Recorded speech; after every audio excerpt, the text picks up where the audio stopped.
राधा स्वामी जी, एक परिवार था जो संत मत से, रूहानियत से बिल्कुल दूर था और वो किसी भी संत महात्मा को या किसी भी ग्रंथ साहिब को नहीं मानता था।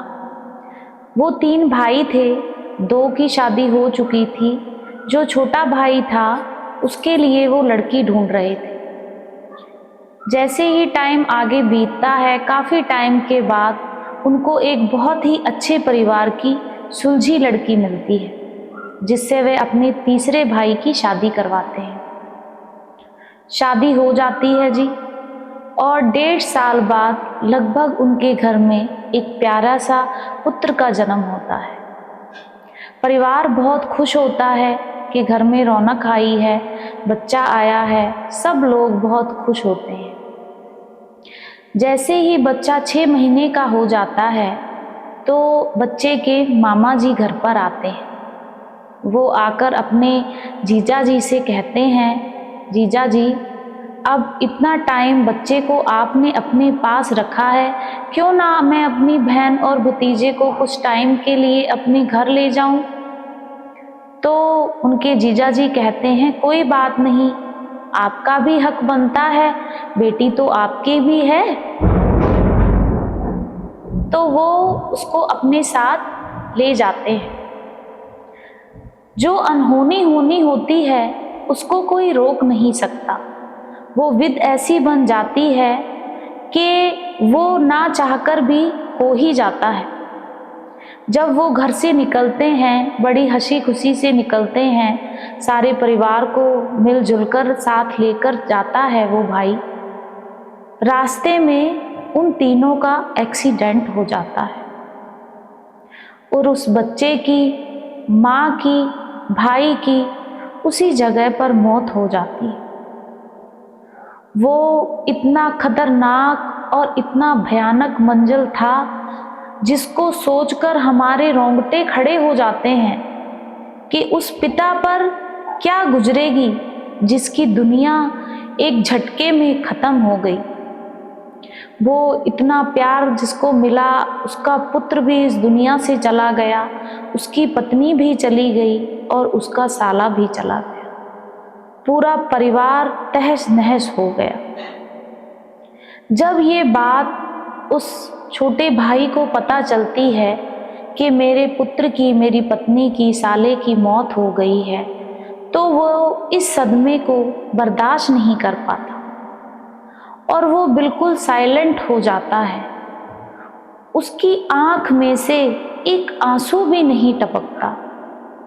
उन तीनों का संस्कार किया जाता है, जो क्रियाक्रम है वो किए जाते हैं, लेकिन वो भाई मिट्टी का एक पुतला बन के रह जाता है। उसको कुछ नहीं पता क्या हो रहा है। सब कुछ हो जाता है, उन तीनों का संस्कार कर दिया जाता है, क्रियाक्रम कर दिए जाते हैं, सब लोग अपने अपने घरों में चले जाते हैं, लेकिन उस भाई को कोई सुध बुध ही नहीं रहती है।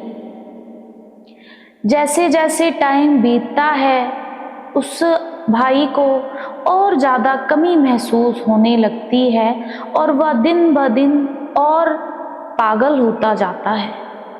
उसके भाई, जब ये दोनों बड़े भाई ये चीज़ को देखते हैं कि हमारे भाई को कोई सुध बुध नहीं है, तो वो उसको डॉक्टर के पास लेके जाते हैं।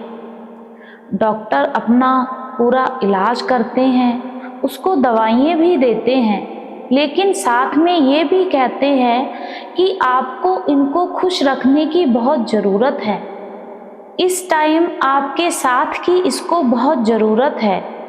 अगर आप इनके दुख को महसूस करोगे, इसको साथ लेकर चलोगे, तो ये जल्दी रिकवरी कर जाएगा। लेकिन भाई, किसको किसके लिए टाइम है? आजकल कोई किसी का नहीं है। दोनों भाई परिवार वाले थे, बाल बच्चों वाले थे, वो अपनी अपनी फैमिली में खुश थे। और जिस भाई की दुनिया ही ख़त्म हो गई, उसको कुछ समझते ही नहीं थे। उसको टाइम पर दवाई नहीं देना, उसको टाइम पर खाना नहीं देना, उसकी जो पत्नियां थीं दोनों की, वो ये कहते थे कि हम इसका कब तक ध्यान रखेंगे, ये तो खुद तो पागल हो गया है, ये हमें भी कर देगा, आप इसके बारे में कुछ सोचो। वो भाई जब भी दवाई खा लेता, कभी खाली पेट ही दवाई खा लेता था, जिसका असर उसके दिमाग पर और ज़्यादा हो गया। वो भाई अपने बालों को पकड़कर खींचता, कभी जो उसके सामने चीज़ आती वो भी फेंक देता। उसे कुछ समझ में ही नहीं आता था कि मैं करता क्या हूँ। वो मेंटली इतना डिस्टर्ब हो गया था। उस समय जो उसकी सबसे बड़ी भाभी थी, वो अपने पति से कहती हैं कि सुनो जी, हम कब तक इस पर पैसे लगाएंगे, हमारे भी तो बाल बच्चे हैं, क्यों ना हम इसको ऐसे ही छोड़ दें और इसके हिस्से की ज़मीन जायदाद भी हमारे बच्चों को मिल जाएगी। ये ठीक तो होने वाला है नहीं, और ऐसा करिए कि इसको आप कहीं और छोड़ के आइए, इसका असर हमारे बाल बच्चों पर भी पड़ रहा है। आजकल का टाइम वो है कि अच्छी बातें तो कोई जल्दी समझता नहीं, गलत बातें बहुत जल्दी ही समझ में आ जाती हैं। उस भाई ने एक बार भी ये नहीं सोचा कि इसका हमारे बिना और कोई भी नहीं है, इसकी दुनिया तो खत्म हो गई है, हमें इसका साथ देना चाहिए। और उस भाई ने अपनी पत्नी की बातों में आकर दूसरे भाई को भी अपने साथ मिलाकर, जो छोटा भाई है उसको धक्के मार मार कर घर से बाहर निकाल दिया। पर वो जो भाई था वो फिर भी नहीं रोया, उसको कोई फर्क ही नहीं पड़ा, क्योंकि ये गम अपनी औलाद को खोने के गम से कहीं छोटा था। उसने जो गम देखा था उसके सामने ये कुछ भी नहीं थी। धन दौलत, घर बाहर, भूख, उसे कुछ भी नहीं का एहसास ही खोना बंद हो गया था। तो उसकी नज़रों में उसे घर से बाहर भी निकाल दिया, उसे कोई फर्क ही नहीं पड़ा। वो भाई चुप करके वहाँ से चला जाता है। काफ़ी दिन वो ऐसे ही राहों में भटकता रहता है, चलता रहता है। जब एक दिन उसको खुद अपने पेट की भूख का एहसास होता है, तो वो जाकर एक भाई का दरवाज़ा खटखटाता है। जब वो वहाँ दरवाज़ा खटखटाता है तो उसके दरवाज़ा के अंदर से कौन निकलता है? एक सरदार जी। वो सरदार जी बहुत ऊंचे लंबे, अच्छा घर था, कारोबार था। वो दरवाज़ा खोलते हैं और उस भाई को कहते हैं, बेटा क्या बात है? वो कहता है, अंकल जी भूख बहुत लगी है, मैंने कई दिनों से खाना ही नहीं खाया है और मुझे भूख है, आप मुझे 2 रोटी दे दोगे? वो जब सरदार जी ये देखते हैं कि लड़का बहुत अच्छे परिवार से लग रहा था, वो उसको अपने साथ अंदर ले आते हैं और उसको पूछते हैं, बेटा तू कौन है, कहाँ से आया है? वो कुछ बोलता ही नहीं है। वो कहता है, मैं तो एक भूखा हूँ, मुझे नहीं पता मैं कहाँ से आया हूँ, पर मैं भूखा हूँ। वो भाई उसको रोटी खिलाने से पहले उसको नहलाते हैं, उसका सिर धोते हैं, उसको एक अच्छे वस्त्र पहनने को देते हैं। वो जो भाई था वो एक सत्संगी परिवार से था। वो बाबा जी को बहुत मानता था और उस बाबा जी की मौज देखो, इतना कारोबार होते हुए उनके घर में कोई औलाद नहीं थी। उनका कोई भी ना बेटा था ना बेटी थी। तो एक तरह से दोनों के पास भी होते हुए भी कुछ भी नहीं था। एक के पास धन दौलत थी ही नहीं और एक के पास इतनी थी कि उसको संभालने वाला ही कोई नहीं था। वो सरदार जी उस भाई को बहुत प्यार से खाना खिलाते हैं, उसके बारे में कुछ जानना चाहते हैं, पर वो भाई कुछ भी नहीं बोलता और उन सरदार जी के गले लगकर फूट फूट कर रोने लगता है। जोर जोर से रोता है, बहुत रोता है, इतना रोता है कि जैसे उसके सारे दुख वो अपने उस सरदार जी के सामने बयान कर देता है। वो उनको सारी बात बताता है, एक एक बात बताता है, अपने बच्चे से लेकर भाइयों तक। वो सरदार जी दिल के बहुत अच्छे थे, बाबा जी से जुड़े हुए थे, गुरु को बहुत मानते थे। वो उसको बहुत अच्छे डॉक्टर के पास लेकर जाते हैं, बहुत ट्रीटमेंट कराते हैं। उस बच्चे को ना जानते हुए लाखों रुपए खर्च करते हैं और एक उसको अच्छे हॉस्पिटल में दिखाकर उसका इलाज कराते हैं।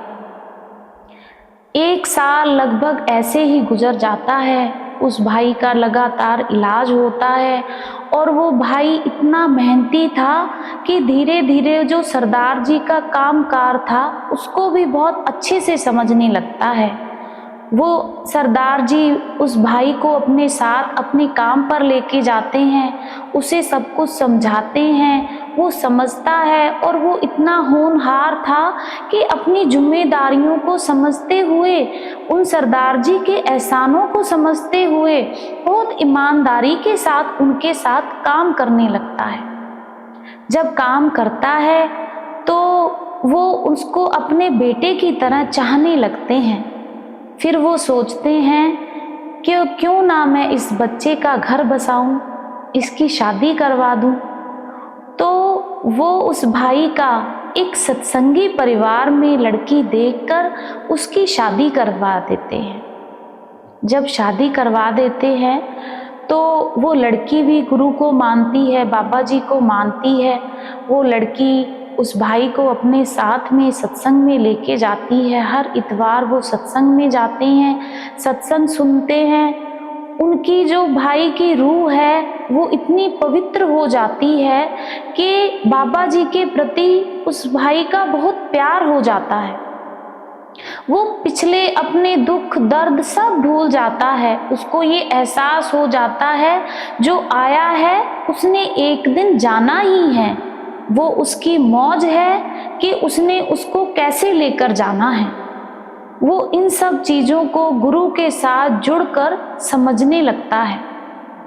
जब एक दिन वो अपने जिस सरदार जी ने उनको सहारा दिया होता है, बेटा बनाया होता है, वह उनको पिताजी का हक देता है। वह उनको पिताजी कहने लगता है। वो कहता है, पिताजी आज मेरा मन करता है एक बार मैं अपने भाइयों को देखकर आऊं। तो जो सरदार जी हैं वो पहले भी हमने बताया कि वो बहुत ही अच्छे दिल के इंसान हैं। वो कहते हैं, बेटा चलो हम भी आपके साथ चलते हैं। अब उस भाई का एक बहुत ही प्यारा परिवार बन जाता है। वो भाई के 2 बच्चे थे जिनको वो अपने साथ में लेकर जाते हैं। गाड़ी में वो अपनी पत्नी को, बच्चों को और वो पिताजी को गाड़ी में बिठाते हैं और अपने घर जाते हैं। अब घर जाकर क्या देखते हैं, जब अपने घर का दरवाजा खोला तो दोनों भाई अलग अलग कोनों में बैठे हैं। एक भाई डंगरों को चारा डाल रहा है, दूसरा भाई कहीं खाट पर पड़ा हुआ है। जो उसकी बड़ी भाभी हैं उनको पैरालाइसिस हो जाता है, लकवा मारा हुआ है। वो भी, उनकी खटिया भी एक साइड में रखी हुई है जिस पर वो लेटी हुई है। बच्चों का कोई हाल नहीं है, बच्चों के बाल बिखरे हुए हैं। वो ऐसा लग रहा है कि जैसे कितने दिनों से नहाए ही नहीं है। उनका घर बिल्कुल अस्त व्यस्त हो जाता है। जब वो अपने बड़े भाई के पास जाता है, उनसे पूछता है, ये आपके साथ क्या हुआ है? जो बड़ा भाई है वो अपने भाई को पहचान लेता है।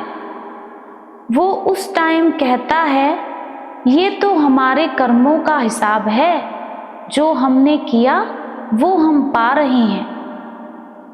फिर छोटा भाई उनसे सब कुछ पूछता है, कहता है, तुम्हारे पास तो सब कुछ था, तुम्हारे पास पत्नी थी, बच्चे थे, जमीन जायदाद भी थी, तुम क्यों ऐसे हो गए? मुझसे मेरे पास तो कुछ था नहीं, मैं तो इसलिए ऐसा था। तब वो भाई कहता है, नहीं, हमारे पास अब कुछ भी नहीं है। जो भाभी, बड़ी भाभी तेरी कहती थी कि इसको घर से निकाल दो, इसके हिस्से की जायदाद भी हमारे बच्चों को मिल जाएगी, वो तो पैरालाइजिस हो गया, वो अपने कर्मों की सजा पा रही है। जो छोटी भाभी थी तुम्हारी, वो जो भी घर में पैसा बचता था फसल बाड़ी का, वो सारा पैसा उठाकर अपने मायके वालों को दे देती थी। तो धीरे धीरे घर से बरकत ही जाने लगी। हम जितना कमाते थे कुछ बचता ही नहीं था। हमें इतना मान हो गया था कि ये सब धन दौलत जायदाद सब हमारी है, जिसकी वजह से हम नशें में पड़ गए, बुरी संगति में पड़ गए। हमारा धीरे धीरे सब कुछ तहस नहस हो गया। जैसे इस घर की खुशियाँ, जब हमने तुम्हें धक्के देके इस घर से निकाला, तब हमारी किस्मत भी शायद उसी टाइम धक्कों के साथ ही इस घर से चली गई। और वो भाई बहुत रोता है। तो वो जो छोटा भाई है वो बोलता है, नहीं, तुम्हारा कोई कसूर ही नहीं है। अगर मेरे साथ ऐसा नहीं होता तो मुझे उस गुरु की पहचान कैसे होती? उस पूरे गुरु से मैं मिलता कैसे? अगर सब कुछ मेरे साथ अच्छा ही होता रहता तो तुम मुझे इस घर से नहीं निकालते, तो वो मुझे गुरु अपने पास लेने कैसे आता?